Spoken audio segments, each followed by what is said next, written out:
अस्सलामु अलैकुम दोस्तों, कैसे हो? खैरियत है? ठीक ठाक। देख लें, ये रात के तकरीबन 1:30 बज गया है और मैं आपके सामने जनाब ओवरसीज़ वाली वीडियो लेके आ गया हूँ। ओवरसीज़ परदेशियों को डबल डबल सलाम भाई, बहुत सलाम, बहुत सलाम। आप बहुत दलेर हो, यकीन करो। जो पाकिस्तान से बाहर ओवरसीज़ है ना, वो बड़े ही दलेर हैं सर। अपने फैमिलियों के लिए, पाकिस्तान के लिए बहुत वो करते हैं। जितना पैसा भेजते हैं पाकिस्तान के लिए, ज़र मुबादला भेजते हैं और उनका सबसे बड़ा सोर्स जो पाकिस्तान की इनकम है ना, बाहर के पैसे हैं। ठीक है जी, तो वो भेजते हैं। तो हमने इसलिए कानूनी टीवी ने उनके लिए एक प्रोग्राम शुरू किया है, ओवरसीज़ मसाइल, समुंदर पार पाकिस्तानियों के मसाइल। ठीक है, तो ये आज उसका दूसरा प्रोग्राम है और इसमें आप देखेंगे कि दिन ब दिन इसमें इजाफ़ा होता जाएगा और ये बड़ा मकबूल प्रोग्राम होगा क्योंकि इसमें बड़ी जेन्युइन चीज़ें होंगी। कल हमने वैक्सीन के हवाले से बात की है, कल के जो वीडियो आप देखें वो बड़ा जेन्युइन मसला है वैक्सीन का।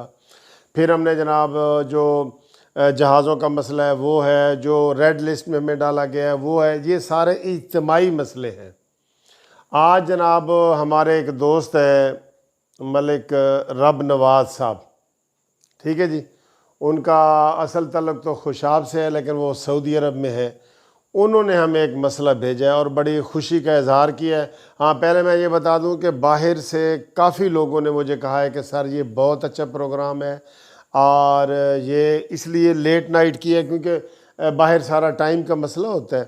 तो बाहर अब इस वक्त कहीं दिन है तो कहीं शाम है तो कहीं सुबह है, तो इस तरह करके ना ये लेट नाइट प्रोग्राम आया करेगा और हर रोज़ आया करेगा इंशाअल्लाह, पूरे तनतने के साथ आया करेगा। अच्छा जी, वो मलिक साहब ने, तो मलिक रब नवाज साहब ने हमें ये सऊदीया से मैसेज किया है, टेलीफ़ोन किया था, बल्कि इनफैक्ट मुझे टेलीफ़ोन किया था कि जनाब हम पाकिस्तान को पूरी दुनिया से पैसे इकट्ठे करके हम ज़र मुबादला के तौर पे भेजते हैं। ठीक है जी, जैसे मैंने बताया कि सबसे बड़ी जो इनकम होती है ना हमारी, वो ज़र मुबादला की होती है। कहता है लेकिन उसके अगेंस्ट हमें कोई सहूलत नहीं दी जाती कि हम बाहर से जब पाकिस्तान आते हैं तो हमारे लिए मसाइल ही मसाइल होते हैं। कोई एक सहूलत नहीं जाती कि चलें जी रिमिटेंस इतना भेजते हैं, जो फॉरनर हैं हमारे परदेसी दोस्त हैं उनको कोई सहूलत ही दे दें। कोई सहूलत हमें नहीं दी जाती। अच्छा, वो कह रहा था जी, पहले जो मेन मसला मैं बताता हूँ आपको, जो पहले होता था कि हम अपने बेटे के लिए, भाई के लिए, बहन के लिए, माँ के लिए, किसी के लिए एक मोबाइल ले आते थे या 2 मोबाइल ले आते थे।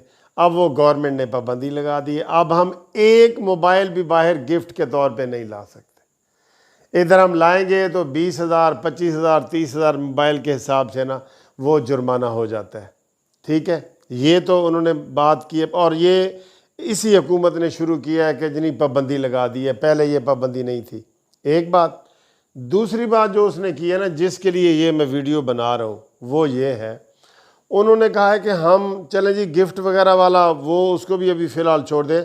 हम अपना मोबाइल जो लाते हैं पाकिस्तान में आके इस्तेमाल करते हैं, 2 महीने के लिए आते हैं, 3 महीने के लिए आते हैं, महीने के लिए आते हैं, वो चंद दिन के बाद हमारा वो मोबाइल भी बंद हो जाता है।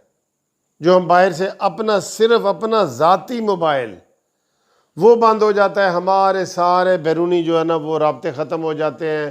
तो ये व्हाट्सएप के ज़रिए थोड़ा बहुत होता है लेकिन बाहर के हमारे वो, ये बहुत बड़ा मसला है। इसके ऊपर आप तवज्जो दें और आवाज़ उठाएं। मैंने कहा जी ये बिल्कुल मसला है। मुझे 1-2 लोगों ने पहले भी फ़ोन किया है कि सर जी ये क्या बात है, चलें गिफ्ट हम फालतू एक लाएँ वो तो ठीक है। जो मोबाइल अब मैं ये यहाँ पे इस्तेमाल कर रहा हूँ, मैं ये लेके अगर अमेरिका जाऊँगा और 10 दिन बाद बंद हो जाए और मुझे फिर कहा जाता है कि आप जो है ना वो इसको रजिस्टर करवाएं, उसकी फिर 15-20 हज़ार फ़ीस ज़ाती मोबाइल की। ये बहुत ज़्यादती है, बहुत ज़्यादती है, बहुत ज़्यादती है। मैं कह रहा हूँ इसके ऊपर ये फौरी तौर पे हम इमरान खान से मुतालबा करते हैं कि ये सहूलत, ये जो पाबंदी लगा देते हैं कि चंद दिन बाद मोबाइल बंद हो जाता है, ये प्लीज़ इसको ख़त्म करो, ख़त्म करो, ख़त्म करो। ये तो यार बुनियादी हक़ के भी ख़िलाफ़ है। इतना वो हमें बाहर से पैसा भेजते हैं। इमरान खान साहब, ये ख़ास तौर पे ये वीडियो लोग दोस्तों इसको शेयर करो ताकि ज़्यादा से ज़्यादा जाए और हुकूमत फ़ौरन इस कानून को ख़त्म करे। जो अपना ज़ाती मोबाइल है वो भी बंद हो जाता है। ये कोई तरीका है यार? ये कोई तरीका है? अब हम किससे राब्ते करें? हमारे सारे उसमें राब्ते होते हैं मोबाइल में, सारा कुछ हमारा बिल्कुल हम कट ऑफ हो जाते हैं। ये तो गैर इंसानी सलूक है बिल्कुल। और उसके ऊपर फिर हमें पीटीए के जो पाकिस्तान टेली कम्युनिकेशन अथॉरिटी है पीटीए, वहाँ जाके हमें रजिस्ट्रेशन करवानी पड़ती है। फिर वो हमारा वो खोलते हैं। रजिस्ट्रेशन कोई थोड़ी नहीं होती, 15,000, 20,000, 25,000। ये आप जी बाहर से मोबाइल लाए हैं। तो इस चीज़ को फ़ौरन ख़त्म करो। चलो गिफ्ट वाली स्कीम को अगर आप नहीं बर्दाश्त कर सकते, वैसे वो भी जुल्म है, गिफ्ट वाली स्कीम चले आप ना करें, लेकिन जो अपना ज़ाती मोबाइल बंद हो जाता है ये नहीं होना चाहिए। ये पीटीए वाले जो है ना ऊपर तक ये बात पहुँचाएँ, इमरान खान तक हम पहुँचाते हैं, जो भी इसका मवासलात का जो वज़ीर है उस तक हम ये बात पहुँचाते हैं कानूनी टीवी के ज़रिए कि बाहर से आए हुए जितने भी परदेसी लोग हैं, दोस्त हैं, पाकिस्तानी हैं, उनके ऊपर ये पाबंदी नहीं होनी चाहिए कि उनका मोबाइल बंद हो जाए और फिर वो पीटीए से जाके रजिस्ट्रेशन करवाएं। क्या आप इस चीज़ को लाइक और शेयर करेंगे और कमेंट्स करके बताएंगे कि ये हमारा मुतालबा ठीक है? तो थैंक यू वेरी मच। इंशाल्लाह ताला अगली वीडियो में आपसे मुलाकात होती है। तब तक के लिए खुदा हाफिज़।